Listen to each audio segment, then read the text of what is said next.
আসসালামু আলাইকুম। সবাই কেমন আছেন? একটা গুরুত্বপূর্ণ কথা নিয়ে আসছি। ভাই, যারা নতুন বিদেশ আসতেছেন না, তারা দয়া কইরা কোনো দালাল চক্রের মাধ্যমে বিদেশ আসেন না। যদিও দালাল আপনারা বলতেছে যে আপনার ভিসা, কোম্পানির ভিসা এই সেই, আপনি আইসেন না ভাই।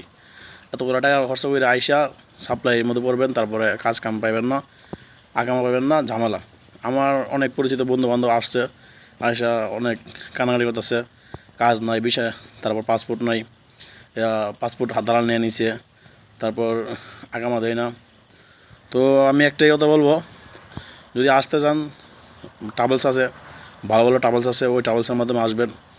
আর সবচেয়ে বড় কথা যেটা, আপনারা বিদেশ আসলে অবশ্যই যে ট্রাভেলস বা যে দালাল আপনারা বলবো যে আপনার ইন্টারভিউ দিয়ে যেতে হইব, মানে ইন্টারভিউ দিয়ে আপনার বিদেশ যেতে হইব।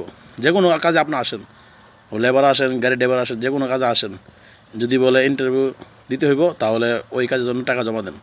আর যদি বলে না সমস্যা নাই, যাও এ কোম্পানি, এয়ারপোর্টের কাজ, ওইটা ভাই আইসেন না, দয়া করে আইসেন না। কারণ এখন আপনার 100% থেকে 80% বিষয়ই আপনার ভুয়া। বিদেশ আনবো, আইন 2 মাস 3 মাস আপনার একটা রুমে রাখবো, তারপরে হয়তো বা 2-3 মাস আপনার খাবার খরচ দিব, তারপরে আর খোঁজখবর নেব না। এরকম অনেক লোক আছে যারা আমার কল দিয়ে বলতেছে যে ভাই একটা কাজের ব্যবস্থা করে দেবো, এই সেই। ভাই, আমি কোম্পানি থাকি, আমি তো আর কাজ বাই করে দিতে পারি না। এটাই আর কি। আল্লাহ হাফেজ।